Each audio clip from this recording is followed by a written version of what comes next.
వైఎస్ఆర్సీపీ జిల్లా సమావేశం నిర్వహించిన పార్టీ రాష్ట్ర అధికార ప్రతినిధి శ్రీమతి మల్లి నిర్మల గారు కూటమి ప్రభుత్వం అధికారంలోకి వచ్చి సంవత్సరం గడుస్తున్నా కూడా హామీలు అమలుకు మనసు రావడం లేదు.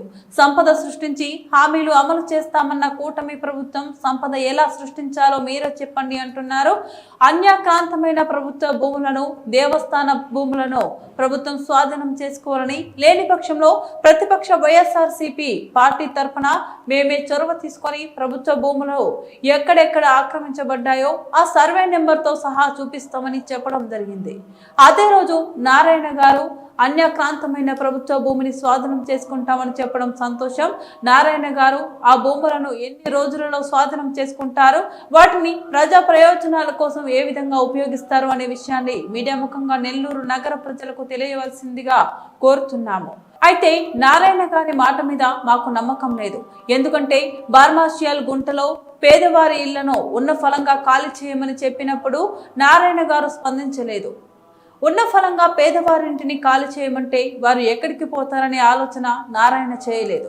ప్రతిపక్ష పార్టీ నెల్లూరు నగర ఇన్ఛార్జిగా మా నాయకుడు పర్వతరెడ్డి చంద్రశేఖర్ రెడ్డి గారు కలెక్టర్ గారిని కలిసి ఉన్న ఫలంగా ఖాళీ చేయమంటే పేదవారు ఎక్కడికి వెళ్ళిపోవాలి, కొంత సమయం ఇప్పించిన ఘనత మా నాయకుడికి దక్కుతోంది. మా నాయకుడిని చూసైనా స్పందించాల్సిన మీరు ఏమాత్రం స్పందించలేదు. పేదవారి ఇళ్లను ఖాళీ చేయించడంలో మీరు చూపిన శ్రద్ధ పెద్దలు ఆక్రమించిన భూములు స్వాధీనం చేసుకోవడంలో చూపలేదు. ఒక సంవత్సర కాలం గడిచినా కూడా ప్రజలకి ఇస్తానన్నటువంటి హామీలు నెరవేర్చే విషయంలో సంపద సృష్టిస్తాము అని చెప్పి అనేక హామీలు ఇచ్చి అధికారంలోకి రావడం జరిగింది. ఈరోజు ఆ హామీలు నెరవేర్చే విషయంలో సంపద ఎలా సృష్టించాలో చెవులో చెప్తారా అని ఒక నాయకుడు అంటే, ఆ పనిలోనే ఉన్నాము, కేంద్రం నుంచి నిధులు తెస్తున్నాము అని చెప్పి ఇంకొక నాయకుడు అంటాడు. కాబట్టి సంపదని దోచుకున్న వాళ్ళ దగ్గర నుంచి, దాచుకున్న వాళ్ళ దగ్గర నుంచి మేము హ్యాండ్ ఓవర్ చేసుకుంటాము అన్న మాట సంవత్సర కాలం తర్వాతైనా మంత్రి నారాయణ గారు మాట్లాడినందుకు నెల్లూరు నగర ప్రజల తరఫున మరొకసారి కృతజ్ఞతలు తెలియజేస్తూ ఉన్నాను. నేను ఒక 3 రోజుల క్రితం ఆయన మాట్లాడక ముందే ప్రభుత్వ భూములు, దేవాలయ భూములు కార్పొరేషన్ పరిధిలో అన్యాక్రాంతం అయ్యున్నాయి, వాటి మీద అధికారులు చూసి చూడనట్టున్నారు, కాబట్టి మీరు చొరవ తీసుకోకపోతే వైఎస్ఆర్ కాంగ్రెస్ పార్టీ తరఫున మేమే దగ్గరుండి ఆ స్థలాలు ఎక్కడున్నాయి, వాటి సర్వే నెంబర్లు ఏంది అనేది చూపిస్తాము అని చెప్పి నేను స్టేట్మెంట్ కూడా ఇవ్వడం జరిగింది. అదే రోజు నారాయణ గారు కూడా మాట్లాడినందుకు సంతోషంగా ఉంది. అంటే నారాయణ గారు చెప్పినట్టు భూములు ఆక్రమణదారుల కబ్జాలో ఉన్నాయి.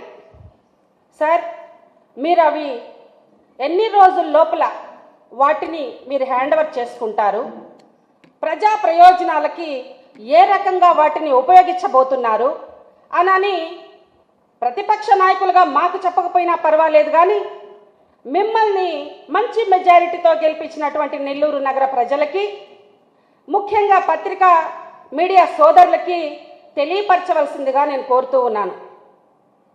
సార్, మీ మాట మీద మాకైతే నమ్మకం లేదు సార్. ఎందుకంటారా, మాట ఇచ్చి మీరు మాట మీద నిలబడటం లేదని మేము అంటూ ఉన్నాం. ఎందుకనంటే ఈ మధ్య బర్మాషాల్ గుంటలో పేదల ఇళ్లని హడావిడిగా సాయంత్రానికి ఖాళీ చేయమని చెప్పినప్పుడు మీరు స్పందించలేదు. వాళ్ళకి ఎక్కడ కూడా గూడు చూపించి ఖాళీ చేయాలన్నటువంటి చర్యని మీరు చేపట్టలేదు.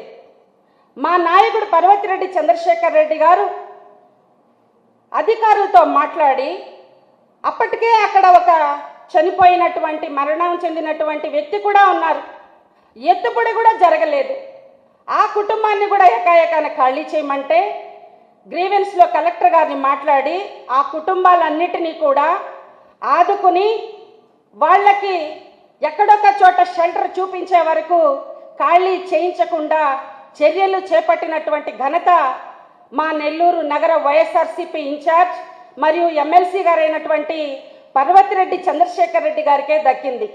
అంటే సమస్య మీద వెంటనే స్పందిస్తున్నటువంటి మా నాయకుడిని చూసైనా మీరు మారుతారేమో అనుకున్నాం. పేదల ఇళ్ళు తొలగించేదానికి హడావిడి చేసిన మీరు మరి ఆక్రమణలో ఉన్న భూముల విషయంలో ఎందుకు డిలే చేస్తున్నారు సార్?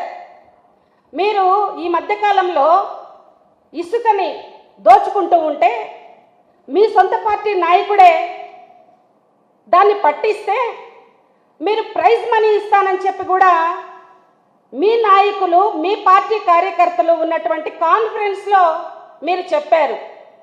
ఆ నాయకుడికి మీరు ఇప్పటి వరకు ప్రైజ్ మనీ ఎందుకు ఇవ్వలేదో తెలియచేయగలరా? ఆ ప్రైజ్ మనీ ఇస్తే ఆయన ఇమేజ్ ఏమన్నా పెరుగుతుందని ఆలోచన చేస్తున్నారా?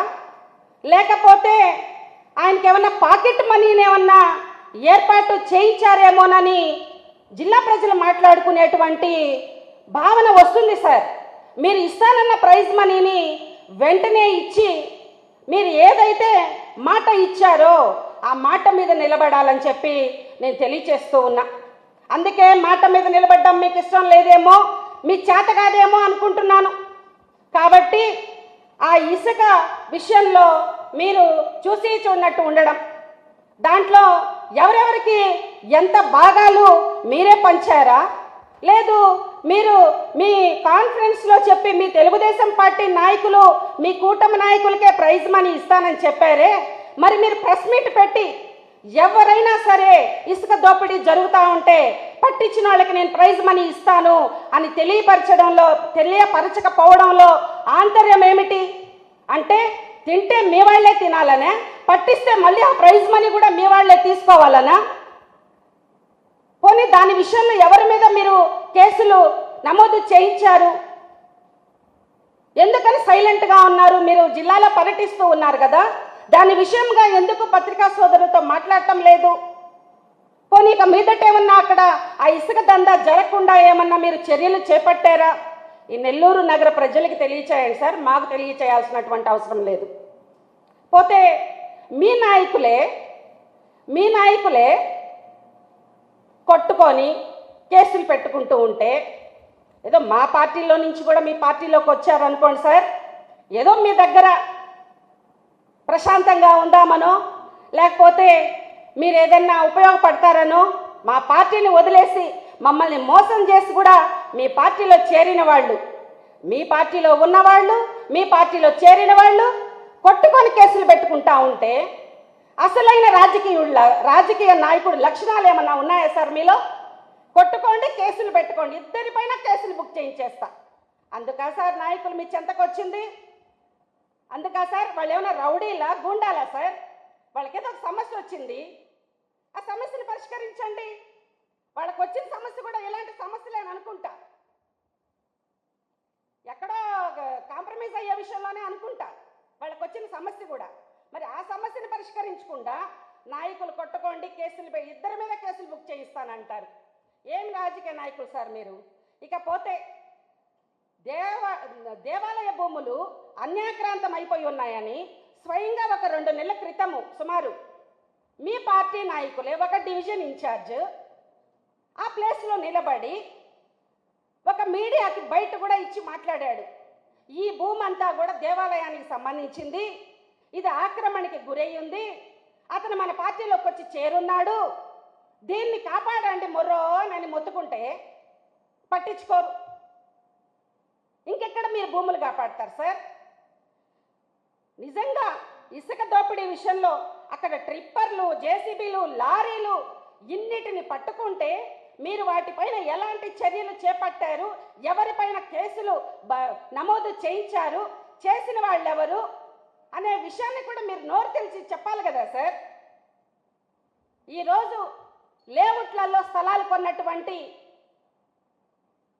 పాపం ఏదో తినక దాచిపెట్టుకొని మధ్యతరగతి కుటుంబాల వాళ్ళు ఏదో లేఅవుట్లలో స్థలాలు కొనుక్కుంటే వాళ్ళు ఈరోజు ఎంత సఫర్ అవుతున్నారో ఏ రోజున్నా మీరు పిలిచి మాట్లాడారా? లేఅవుట్లో స్థలాలు కొన్న వాళ్ళు ఇబ్బందులు ఏమైనా కనుక్కున్నారా? మీరు ఇవన్నీ చేయరు. ఇకపోతే సార్ మీరు మహిళల్ని లక్షాధికారులు చేస్తాను అని చెప్పినటువంటి మాటను మీరు నిలబెట్టుకునే దిశగా పనిచేయాలని చెప్పి మీకు ఎలక్షన్లో 10,000 రూపాయలకి మహిళల చేత పనిచేయించుకొని వాళ్ళనందరినీ కూడా ఏదో మేలు చేస్తానని చెప్పి ఎన్ టీం కావచ్చు, మహాశక్తి టీం కావచ్చు, వీళ్ళందరూ కూడా ఎదురు చూస్తూ ఉన్నారు. గతంలో ఇసుకని మీరు మీ ప్రభుత్వం వచ్చినప్పుడు పొదుపు మహిళలకు ఇస్తామని చెప్పి మళ్ళీ వాటిని క్యాన్సిల్ చేసిన విషయం కూడా మీ దృష్టిలో ఉంది.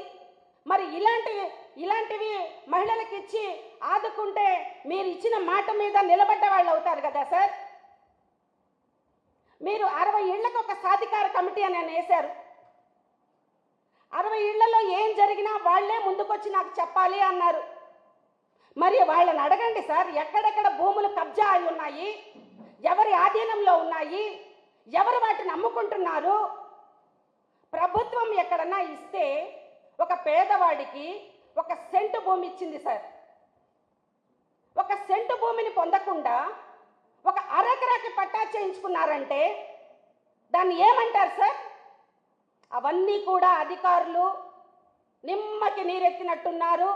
వాళ్ళందరినీ పిలిచి రివ్యూ మీటింగ్ పెట్టి, మీ దగ్గర ఆల్రెడీ లిస్టు ఉంది కదా సార్, మీ దగ్గర ఉంటేనే కదా ఆక్రమణలో ఉన్నటువంటి భూములన్నింటినీ కూడా మేము హ్యాండ్ ఓవర్ చేసుకుంటాము అని మీరు మాట్లాడారు.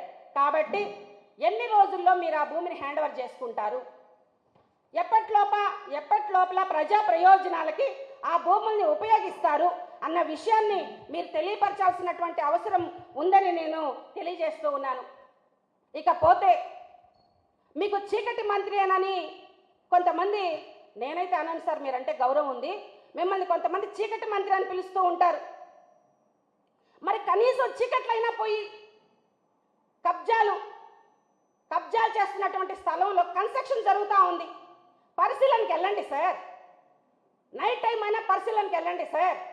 ఆ దోపిడీదారులు పగలొచ్చి ఆ కన్స్ట్రక్షన్ని పరిశీలించుకోకుండా నైట్ 9 పైన కార్లు వేసుకొని వచ్చి ఆ సైట్లో నిలబడి కట్టించుకుంటున్నారు. వాటి మీద మీరు పగలెళ్తారో చీకటి పడ్డాకెళ్తారో వెళ్ళి ఆ భూమిని కాపాడాలని, ఆ కబ్జాకోరుల చేతుల్లో నుంచి ఆ భూమిని రక్షించి ప్రభుత్వానికి హ్యాండ్ ఓవర్ చేయాలని చెప్పి మేము కోరుతూ ఉన్నాం. మీరు అలా చేయని పక్షంలో వైఎస్ఆర్ కాంగ్రెస్ పార్టీ తరఫున మేము ఏదైతే మీడియాకి హామీ ఇచ్చామో ఆ స్థలాలు ఎక్కడెక్కడున్నాయి వాటిలోకి స్వయంగా మీడియా సోదరులను తీసుకెళ్ళి వాటి హద్దులతో సహా మేము తెలియపరుస్తామని చెప్పి నేను తెలియజేస్తూ ఉన్నాను. మహిళలకు ఇచ్చినటువంటి సంక్షేమ పథకాలను కూడా వెంటనే నెరవేర్చాలని మేము డిమాండ్ చేస్తూ ఉన్నాం. నిన్న చూస్తే రైస్ వెహికల్స్ అన్ని కూడా రద్దు చేసి మీరు మద్యాన్ని మాత్రం డోర్ డెలివరీ చేస్తున్నారు, కానీ రేషన్ని డోర్ డెలివరీ విషయంలో స్టాప్ చేశారు. అమ్మఒడి పథకం ఎంతమందికి ఇస్తారనేది ప్రశ్నార్థకంగా ఉంది. గ్యాస్ సిలిండర్లు ఇప్పటి వరకు సబ్సిడీ పడిందా లేదా అన్న విషయం కూడా మీకు తెలుసో లేదో. మరి ఈ జిల్లాలోనే కాదు, ఈ రాష్ట్రంలోనే మహిళల్ని మోసం చేసి అధికారంలోకి వచ్చిన పార్టీ ఏదన్నా ఉంది అంటే ఇది కూటమి ప్రభుత్వంగానే మేము తెలియజేస్తూ ఉన్నాం. జగన్మోహన్ రెడ్డి గారు ప్రవేశపెట్టినటువంటి సంక్షేమ క్యాలెండర్ని మళ్ళీ మీరు కాపీ కొడుతున్నారన్న విషయాన్ని కూడా ప్రజలు గమనిస్తూ ఉన్నారు. మీకంటూ సొంత ఎజెండా లేదు. జగన్మోహన్ రెడ్డి గారు ఏవైతే పథకాలు ఇచ్చారో వాటినే మేము ఎక్కువగా ఇస్తామని చెప్పి అధికారంలోకి వచ్చారు. ఏదైతే సంక్షేమ క్యాలెండర్ని తీసుకొచ్చారో అవన్నీ కాపీ కొడుతూ ఉన్నారు. ఆనాడు మద్యం విషయంలో భూములు ఏదేదో ప్రవేశపెట్టారని చెప్పి మద్యం దాగి అందరూ దారుణానికి బలైపోతున్నారని చెప్పారు. ఈ రోజు చూడండి, నెల్లూరు జిల్లాలో నెల్లూరు హెడ్ క్వార్టర్లో జరిగినటువంటి క్రైమ్ రేటుని మీరు చూస్తే గనక ఎలాంటి మద్యాన్ని తాగి మర్డర్లు చేసుకుంటున్నారనే విషయం మీకు తెలుస్తుంది. మీరు ఒక నియోజకవర్గానికి మంత్రో జిల్లాకు మంత్రో కూడా జిల్లా ప్రజలకు అర్థం కాకుండా ఉంది. ముందు ఏదైతే సార్ మీరు ఇచ్చిన మాటను నిలబెట్టుకోవాలని చెప్పి త్వరితగతిన మీరు ఎన్ని రోజుల్లో ఆక్రమణలో ఉన్నటువంటి భూములని మీరు ప్రభుత్వానికి అప్పచెప్తారో తెలియపరచాల్సినటువంటి అవసరం ఉంది. ఆ భూముల్ని ఆక్షన్ పెట్టినా కూడా 100 కోట్ల రూపాయలు ప్రజలకు ఉపయోగించే అవకాశం ఉంది. కాబట్టి నెల్లూరు నడి బొడ్డులో జరుగుతున్నటువంటి ఆక్రమణలన్నిటి మీద కూడా మీరు చర్యలు చేపట్టాలని, ఇచ్చిన మాటని నిలబెట్టుకోవాలని మేము తెలియచేస్తూ, లేని పక్షంలో మేమే మీడియా సోదరుల్ని వెంట పెట్టుకొని వెళ్ళి ఆ భూముల యొక్క సర్వే నంబర్లతో సహా మేము చూపిస్తామని చెప్పి కూడా తెలియచేస్తూ సెలవు తీసుకుంటున్నాను.